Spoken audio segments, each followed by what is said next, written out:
What happens when the face staring back at you isn't your own? When the woman in the crowd is you, down to the scar you've had since you were 5. I didn't know I had a twin sister.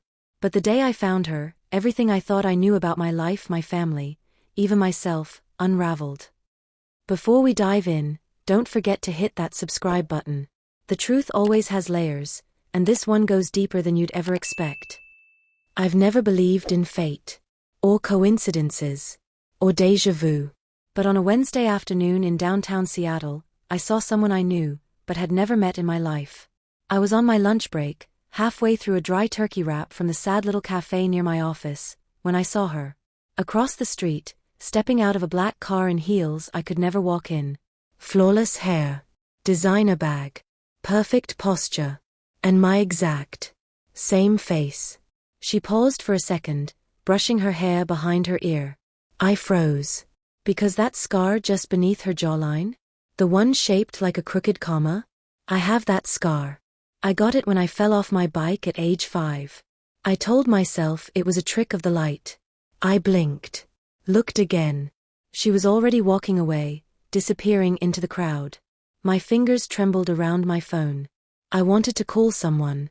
Anyone. But who do you call when your own reflection just walked past you on the street? My name is Madelyn Grant. I'm 28, an IT coordinator at a mid-tier insurance firm, and my life is aggressively normal. My mom died of ovarian cancer when I was 15. Dad passed 2 years ago from a heart attack. I have no siblings. Or so I thought. Until I saw her. That night, I couldn't sleep. I sat on the floor of my bedroom, digging through a shoebox of old photos and documents my dad left behind. I'd gone through it before when he passed, but this time I looked harder. There. A birth certificate. My birth certificate. Baby A. Time of birth, 2:03 a.m. But there was also a baby B. Time of birth, 2:05 a.m. No name. Just, infant transferred. Private guardianship. My heart stopped. Transferred.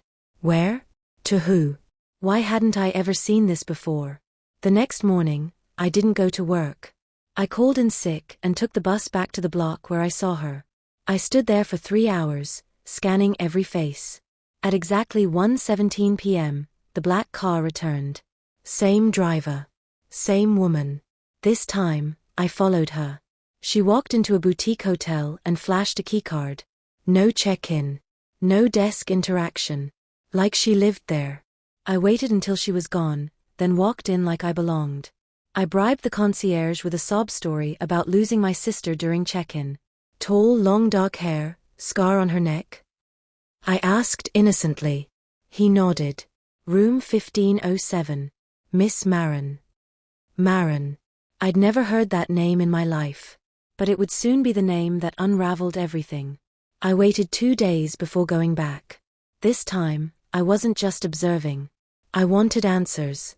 I wore a hoodie and sunglasses, sat in the hotel cafe near the elevator, pretending to scroll through my phone. When she stepped out of the elevator, I stood. Her eyes flicked over me, annoyed at first. But then, they widened. She looked like she'd seen a ghost. So did I. We were mirror images. Same nose. Same eyes. Same scar. She whispered, "Oh my God." "Hi," I said. "My name's Madelyn." She didn't respond. Then she turned and ran. I chased her down the street, yelling like a lunatic. People stared. A guy filming on his phone shouted, "Twins in crisis," as we tore past him. Finally, she stopped in an alley and spun around. "Why are you following me?" she shouted. "Because we're sisters," I panted. "I think we're twins." She stared at me. Her eyes filled with tears. Then, to my shock, she laughed. Like, genuinely laughed. "You think I didn't know about you?" she asked bitterly. I froze. "You knew about me?" "I've known since I was 14. We sat on a low concrete ledge behind a bakery, catching our breath. Her name was Marin Blake. She'd been adopted by a couple who lived in Vancouver. Wealthy. Private. Very strict. At 14, she'd found her adoption file, hidden in a locked drawer. There was a photo of 2 babies. One labeled Baby A. The other, her. They told me I was special, she said. But they never mentioned you. When I confronted them, they told me your mother was poor and couldn't raise twins, so they rescued me. I felt my stomach turn. My mom never said anything, I whispered. Maybe she didn't know where I went, Marin said quietly. Or maybe she was forced to give me up. We talked for hours. And when I say it was like talking to myself, I mean exactly that. Same weird sense of humor. Same allergies. We even had matching crooked pinkies. But Marin was holding something back. She kept checking her phone, looking around. Finally, she stood. I have to go. Someone's waiting for me. Who? I asked. Can we meet again? She hesitated. You shouldn't have found me, Madelyn. And with that, she disappeared into the crowd. Again. I didn't sleep that night either. I looked up everything I could about Marin Blake. She had no social media, no LinkedIn, no digital footprint. But the hotel? A 5-star suite that cost $6,300 a month. Who was paying for that? I called the hospital where I was born. I gave them my name and birth date, told them I was looking for my siblings' file. The woman paused. You said your baby A? Yes. There was silence. Then she hung up. 3 days later, a black SUV parked outside my apartment. A man in a suit came to my door with a sealed envelope. No name. No return address. Inside was a single piece of paper. Stop digging. You have no idea what she's involved in. I stared at the words, stunned. And written in the corner, in messy handwriting, was a single line. She's not who you think she is. M. There are moments that change your life instantly. Finding my twin sister? That was one. Getting a warning note from a man in a black SUV telling me to stop digging? That was another. But the line scribbled at the bottom of the note was what kept me up at night. She's not who you think she is. M. Was M for Marin? Or someone else entirely? I didn't know. But I was about to find out. I skipped work again the next day. At this point, I was either going to get fired or promoted based on sheer mystery. I took the envelope to the one person I trusted with secrets, Rachel, my best friend since high school and a criminal law paralegal who never deleted a text message in her life. She scanned the note and said, "This wasn't written by a woman." I raised an eyebrow. You can tell that, how? Rachel held it up. See this line slant? The pressure here? And the way they form their M? Probably male. Definitely rushed. Also, that paper stock is custom. What does that mean? It means whoever wrote this doesn't buy stationery from Walmart. We took the paper to her contact at a printing firm. He squinted at the watermark and said something that made the hair on my neck rise. This is from Willoughby Press. They don't do walk-ins. That's high-end legal-grade stuff. Government contracts. Private firms. Very, very exclusive. Rachel and I exchanged a look. A warning note printed on private issue paper, hand-delivered by a man in a black SUV? Who the hell was my sister? I couldn't confront Marin directly. She'd made it clear, I wasn't supposed to find her. But there was one more thing I could try. That hotel concierge? The one I'd bribed before? I paid him double to give me the name she used to check in. He scribbled something on the napkin and passed it over like we were in a spy movie. Celeste Wren. Not Marin Blake. An alias. It felt like someone had punched me in the chest.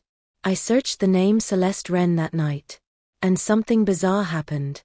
There were tons of hits. But none of them real. Just fake bios, stock photos, and half-finished social accounts. LinkedIn, Twitter, Facebook. All recently created.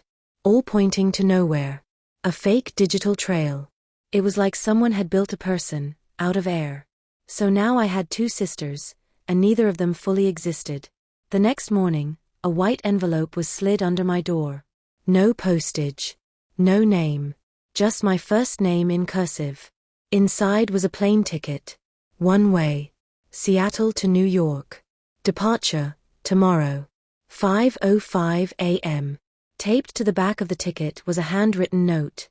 If you want answers, come alone. You won't get another chance. M. Again, that mysterious M. This time, I didn't hesitate. Rachel thought I was insane. You're flying across the country because a ghost note told you to? I nodded. She threw her hands up. What if you disappear? Should I alert the FBI? Should I call your manager at work? Because she already thinks you joined a cult. I laughed nervously.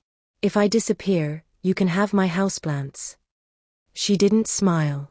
I boarded the flight the next morning with a bag of clothes, a portable charger, and a panic attack. At JFK, I stepped into the terminal and scanned the crowd. No one held a sign. No driver. No text. Nothing. But when I turned toward the taxi stand, I saw her. Madelyn. Or Celeste? She wore all black and dark glasses. She walked straight up to me and whispered, "Follow me. Don't ask questions yet." We didn't go to a hotel. We didn't go to a restaurant. We took a car, her car, to a townhouse in Brooklyn Heights. Beautiful, high-end, and almost sterile. She led me inside, locked 3 bolts on the door, and said, "No one can know you're here." Then she turned and hugged me. Tight. Like she'd been waiting for it. "I'm sorry," she whispered. "I didn't want it to happen like this." I hugged her back, heart racing. "Are you in danger?" "Madelyn, or Celeste, let go slowly. That depends on how much you want to know." She poured 2 glasses of wine and finally sat down. "I'm not a criminal, Madelyn," she began. "But I've lived a lie for 10 years. Not because I wanted to. Because I had to." She told me that her adoptive parents were part of a discreet network of placement brokers. "Legal," she said. "But barely. Babies placed outside the system, for the right price. High-profile couples who couldn't have children." My jaw dropped. "Are you saying they bought you?" She looked away. "I was the leverage. My placement paid off a debt. Our mother didn't give me up because she wanted to. She was forced to." My eyes welled up. Madelyn swallowed hard. "I spent my whole life thinking I was rescued. But I was sold. Groomed. Turned into someone useful." "For what?" I whispered. She looked me dead in the eye. "Corporate infiltration. I go by aliases. I get hired. I get close.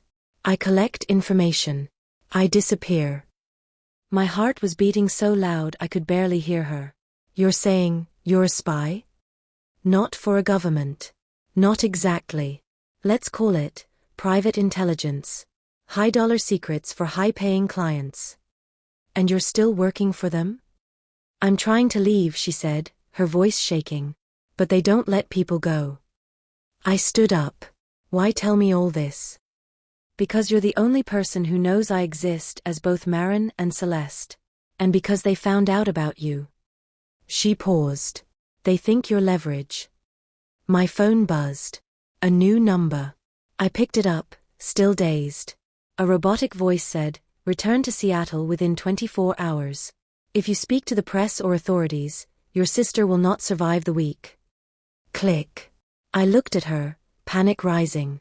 What the hell is going on? She was already moving, opening a false panel behind a bookshelf. Inside was a safe.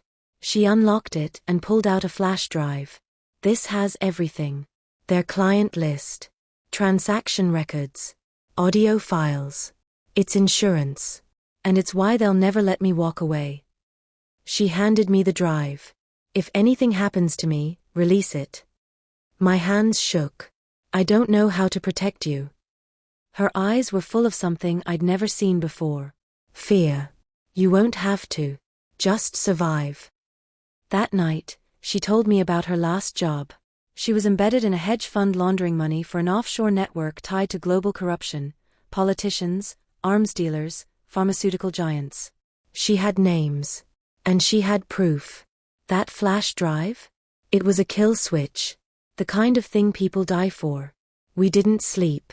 At dawn, she walked me to the front door, hugged me again, and whispered, "Go back to your life. Stay off the grid. I'll contact you if I can." As I stepped outside, a black van pulled up at the end of the block. She saw it too. Her breath caught. Then she smiled, forced. I have to go. And just like that, she vanished. Again. But this time, I didn't go home. I turned around, went to the nearest hotel, and opened my laptop. Because if my sister was going down, I wasn't going to be the bystander in her story. I was going to be her witness. And maybe, her revenge. Some people inherit money. Others inherit secrets. I inherited a twin sister. And a flash drive that could destroy billion-dollar empires. And the more I dug into it, the more I realized, this wasn't a story about reunion. It was a story about revenge. The morning after Madelyn vanished, I checked into a cheap hotel under a fake name. Rachel, bless her suspicious soul, had already called 10 times. I finally picked up. Madelyn Grant, you absolute lunatic, are you alive? Yes, I whispered. But you're going to want to sit down. I told her everything. Madelyn's secret identity. The infiltration jobs. The client list. The flash drive in my possession. Rachel didn't interrupt once. Then she asked just one question. Are we exposing them or are we running? I stared at the flash drive in my hand. Both. We opened the drive on a secure laptop, with a VPN, 3 proxy layers, and Rachel's password vault system she jokingly named Fort Knox. The drive contained 4 folders. Accounts, spreadsheets with transactions totaling over $2.7 billion. Clients, names of executives, politicians, media figures. Audio, dozens of recordings, including blackmail and bribery deals. Kill orders. That last one froze us both. Inside were PDF files, time-stamped, marked actioned. Some names had red slashes through them. One name had a red dot blinking in the corner. Madelyn Blake, ETA, 36 hours.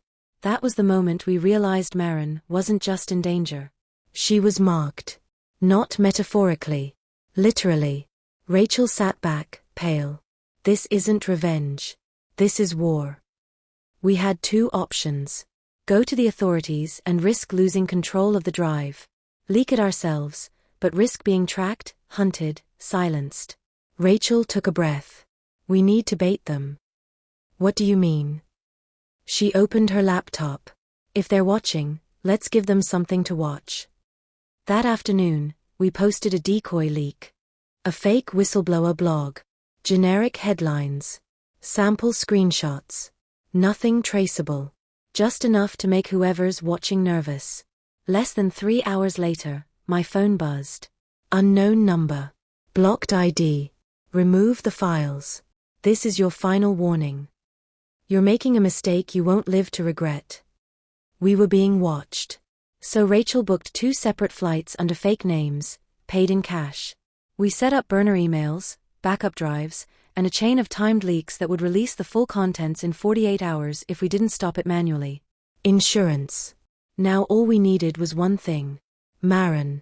But she'd vanished again. No hotel check-ins. No car rentals. No credit cards. Nothing. Until I checked my inbox. An anonymous email. Subject line, that scar you hated as a kid. Inside, 2 words, Hotel Sheridan.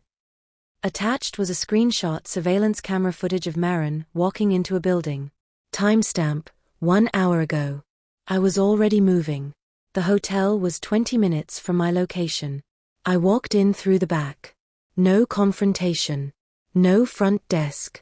I took the stairs 2 at a time, heart in my throat. Room 214. I knocked. No answer. I knocked again. Then from inside, it's open. She was sitting on the bed, bruised, tired, and clutching a burner phone. Her eyes lit up when she saw me. Madelyn. I threw my arms around her. I thought. I know. I didn't mean to disappear. I had to lose them first. I pulled back. They put a hit out on you. She nodded. I saw it too. I only have hours. Then she looked me dead in the eyes. Did you open the drive? Yes. Did you leak anything? A little. Her lips curled into a half smile. Good. We didn't waste time. We set up a command center in that hotel room, 2 laptops, hotspot routers, hard copies of the most incriminating files. Names that would start international scandals. The plan? We'd release it live, on camera. With our faces. So no one could claim it was AI. No one could erase it quietly. We would be witnesses. But as the upload prepared, the lights in the hotel flickered. Then, they went out. A blackout. I grabbed the hard drive. Madelyn grabbed her laptop. We ran. Down the back stairwell. Through the alley. But as we emerged, a black van screeched into the alley. Doors opened. 2 men in suits. No words. Just tasers. I don't remember hitting the ground. Only the feeling of falling. I woke up in a warehouse. Handcuffed. Alone. A single desk lamp illuminated a chair, and a familiar face. Victor Lang. Tech billionaire. Philanthropist. Face of 5 charities. And one of the top names on Madelyn's client list. He smiled like a shark. You should have stayed in Seattle, Ms. Grant. I clenched my fists. What do you want? He tilted his head. You have something that doesn't belong to you. Information. He shrugged. Truth is dangerous when it's convenient. And right now, it's very inconvenient. Then he leaned forward.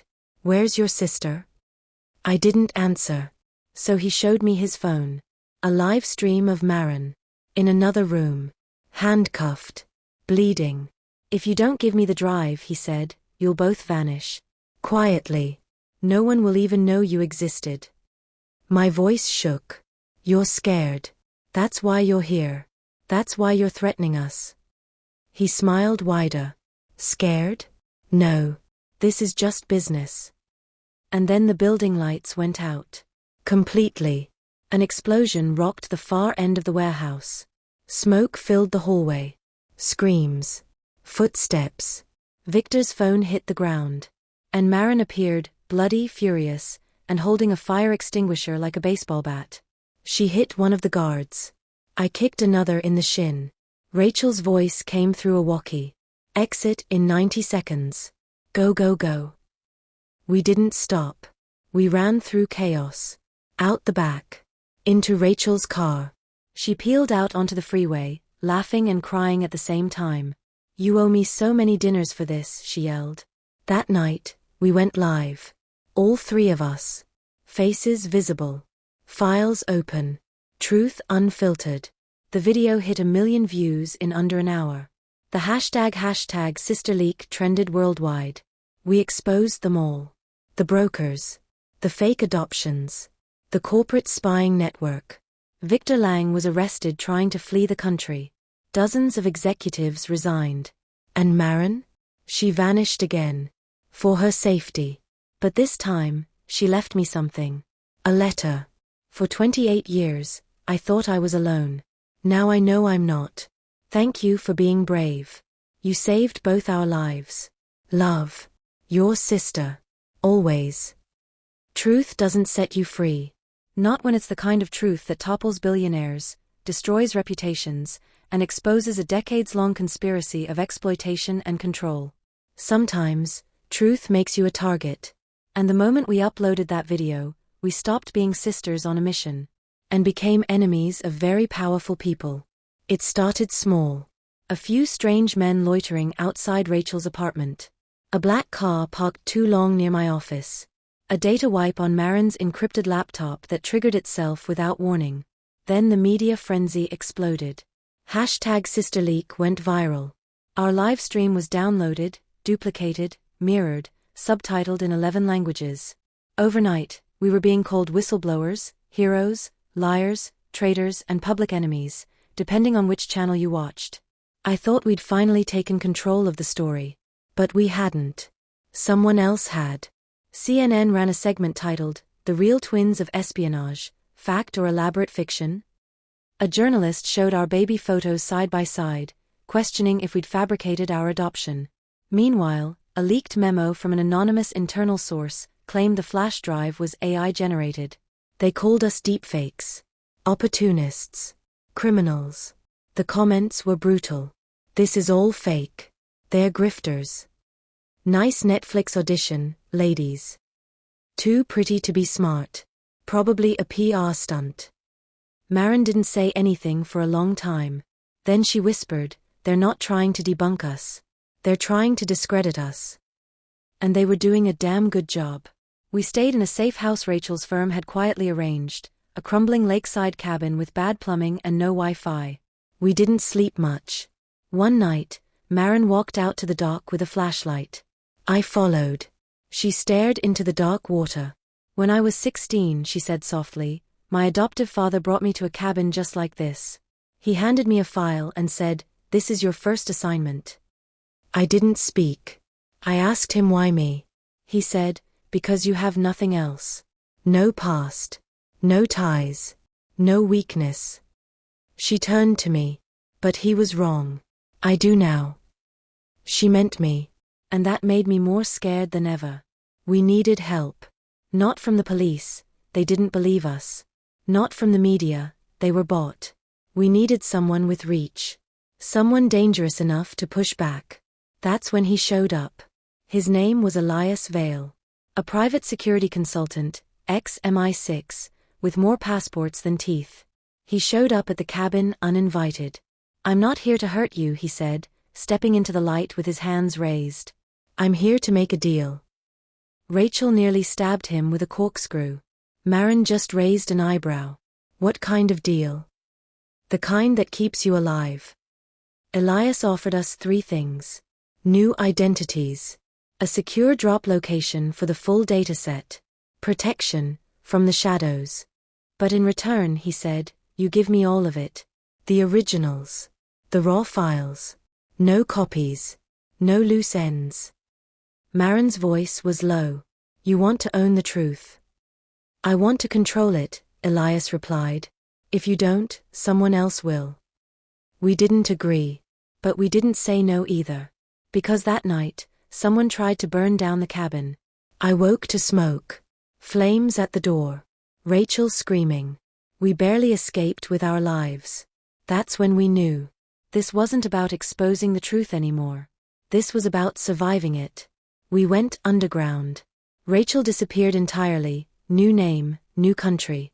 She left us with a drive full of legal documents, blackmail insurance, and a note that said, "You don't owe the world anything. Just each other." Madelyn and I moved every 3 days. Train stations. Motels. Cheap wigs and burner phones. She was quieter now. Her confidence flickering. One night in a bus terminal, she pulled out a thin envelope she'd been hiding in her boot. Inside was a photo. 2 babies. Holding hands. Us. And on the back, in my mother's handwriting, "Promise me you'll find each other someday." I felt tears burn behind my eyes. All this time, I thought Madelyn was the secret. But maybe I was the one who'd been hidden. Then came the twist I never saw coming. We were in a diner in Montana, posing as cousins on a road trip, when Madelyn excused herself to the restroom. She didn't come back. I searched the entire diner. Then the street. Then the alley behind it. She was gone. And taped to the mirror in the women's bathroom was a note in her handwriting. "Don't follow me. It's the only way to keep you safe." Below that, written in a second blocky hand, "Your sister lied to you. Check the drive again." I ran back to our motel. Popped in the drive. There, in a locked folder we'd missed, was a final video. Madelyn. Sitting in a hotel room. Looking terrified. If you're watching this, it means I couldn't protect you anymore. I wasn't just a spy. I was part of the operation that made sure you never found me. I watched you from a distance for years. They told me you were unstable. A liability. That if I got close, it could compromise everything. But I was the one compromised. Because when I finally met you, I knew they were wrong. You weren't a weakness, Madelyn. You were the only real thing I had. I'm sorry for lying. For everything. But please, don't come looking for me again. I stared at the screen for what felt like an eternity. Betrayal. Love. Protection. Lies. All tangled in that one quiet goodbye. She hadn't disappeared because she didn't love me. She disappeared because she finally did. The news cycle moved on. The public forgot. But I didn't. Every week, I leave a message on a secure channel. Just one line. I'm still here, waiting. And one day, she'll answer. It had been 19 days since Madelyn disappeared. 19 days since her handwritten note told me not to follow her. And 19 days since I decided to ignore that entirely. Because love doesn't disappear just because it's inconvenient.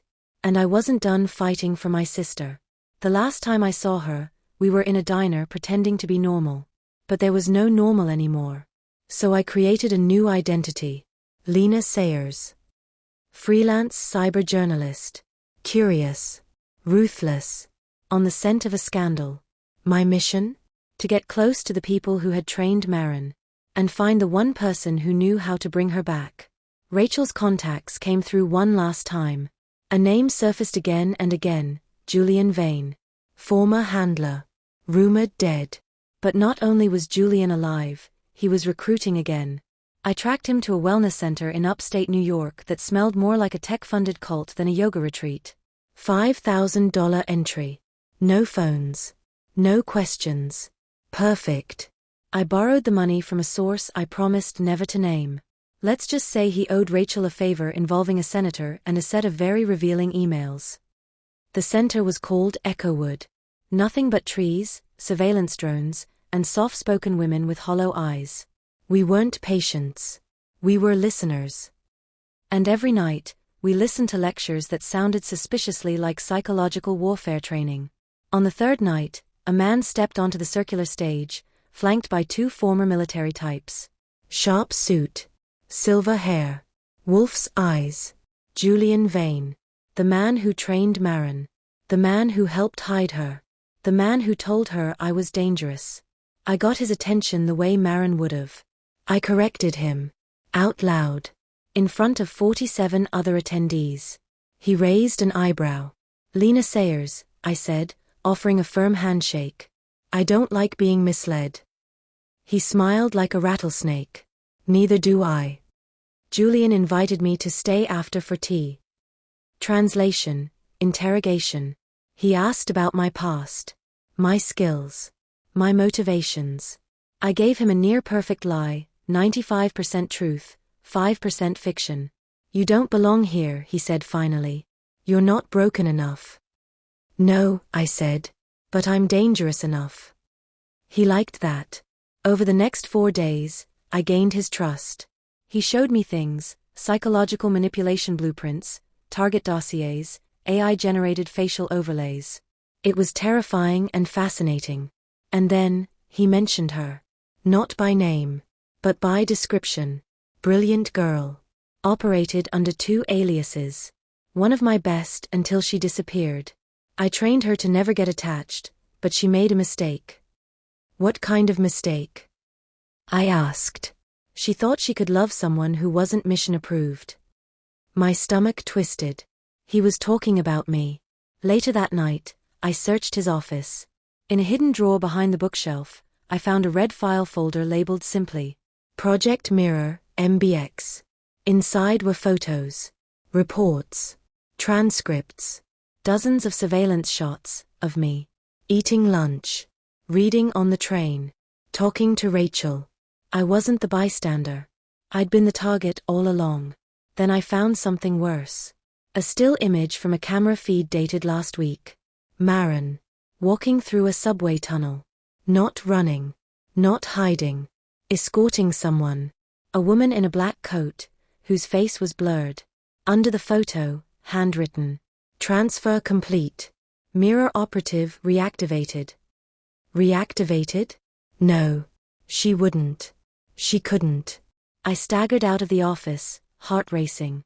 Back in my cabin, I plugged in my hidden drive. I cross-checked timestamps, coordinates, and movement patterns. Then it hit me. Madelyn didn't just walk away. She'd gone back. I left Echowood at dawn without saying goodbye. Hours later, a burner phone I'd stashed in my bag buzzed. Unknown number. A single message. You shouldn't have gone there. Then, 10 seconds later. Meet me where we used to be strangers. I knew exactly where that meant. The street corner in Seattle. The first time I saw her, I was on the next flight out. She was waiting when I arrived. Hair shorter, face harder, but the same eyes, the same scar. I walked toward her slowly. I thought you were gone. I had to be, she said softly. But you kept pulling me back. Did you go back to them? She didn't answer, but her silence told me everything. She led me to a park bench. Somewhere quiet. She pulled out a flash drive, this one black. Sleeker. New. I got this from inside, she said. It's everything Julian never wanted anyone to see. Including why we were separated. I didn't breathe. She looked at me with tears in her eyes. Our mom didn't choose anything. It was Dad. My voice cracked. What? He sold me. I couldn't speak. She placed the flash drive in my hand. This time, you decide what happens next. But as we stood, a shot rang out. Madelyn collapsed. Blood bloomed across her shoulder. I screamed. People scattered. Another shot. I ducked behind a bench, dragging her with me. A black SUV peeled away down the street. I held her in my arms. She smiled through gritted teeth. You always find me. Sirens. Blurry faces. Ambulances. They took her away. I went with them. This time, I wasn't letting go. At the hospital, she underwent surgery. Stable, but unconscious. While I waited, I opened the drive. Inside, one file. A video. Julian Vane. Sitting in a dimly lit office. If you're watching this, then MBX has failed again. But the game isn't over. You can't kill truth. But you can erase it. So if you're still clinging to hope, remember this, the mirror doesn't lie. But it does crack. The first time Madelyn disappeared, it shattered me. The second time, it nearly killed her. This time she was lying in a hospital bed, stitched up, sedated, alive, but barely. And while she healed, I sat with her. Hour after hour. Watching the monitors beep. Holding her hand. But the truth wouldn't let me rest. Because in my pocket was the final drive. The last breadcrumb. The one that could either finish this war, or start a bigger one. I watched the video from Julian again. His calm face. His hollow eyes. The mirror doesn't lie. But it does crack.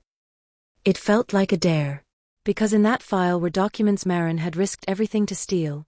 Blueprints, payment trails, intercepted calls. And one document stood out. Subject, Operation Echo Separation. Target ID M. Blake/M. Grant.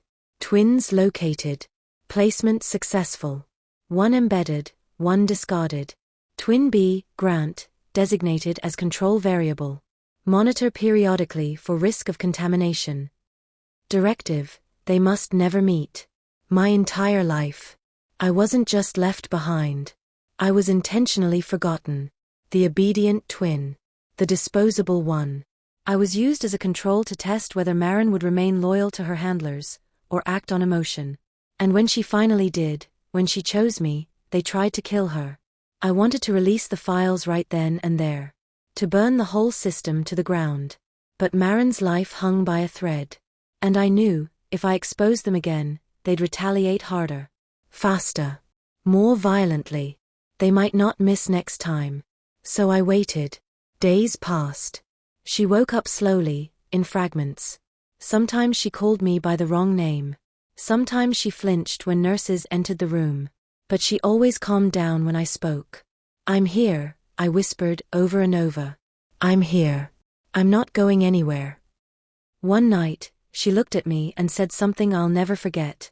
Maybe one of us has to vanish for the other to survive. I shook my head. Don't say that. But in my heart, I wondered if she was right. A week later, the hospital discharged her under private security. We were relocated to a facility known only to Rachel and one trusted ally. There, in a quiet cabin nestled in the forest, we sat by a fireplace. No more running. No more pretending. Just two sisters. Together. Madelyn turned to me. You still have the drive? I nodded. She stared into the flames. You could disappear, you know. Take it. Change your name. Drop it anonymously. Be the one who finishes what I couldn't. I laughed bitterly. And you think they wouldn't trace it back to us? She shrugged. Maybe they would. Maybe that's the point. We talked for hours that night. About the life we lost. The one we built. And the versions of ourselves we were still becoming. Eventually, we both knew the answer. We couldn't destroy them and stay alive. So we chose one. I became the villain. I leaked it all, but not as myself. I used Maren's old alias, Celeste Wren. The media pounced. Mysterious whistleblower returns with final blow to the Ghost Network. Files flooded the web. Names were exposed. Echowood was raided by international authorities. Julian Vane vanished without a trace. Maren's name was never mentioned. Because the world believed she did it. And that was the plan. I disappeared next. Changed my name. Left my city. Deleted everything. But I left one thing behind, a letter. For Maren. Asterisk, you once disappeared to protect me. Now it's my turn. Asterisk. Asterisk, they'll be looking for Celeste. But they'll never think to look for you. Be free. Be happy. And if you ever want to find me, look in the mirror. I don't know where Maren is now. But sometimes, I catch glimpses. A woman in a bookstore. A shadow crossing the street. A flash of eyes in a rearview mirror that look too familiar. Maybe it's her. Maybe it's just me, seeing myself again for the first time. But I do know this. The truth didn't set us free. It broke us. And in breaking, it made us real. We were never just victims. Never just experiments. Never just a pair of separated girls destined for opposite fates. We were survivors. And no matter where she is, she'll always be my sister.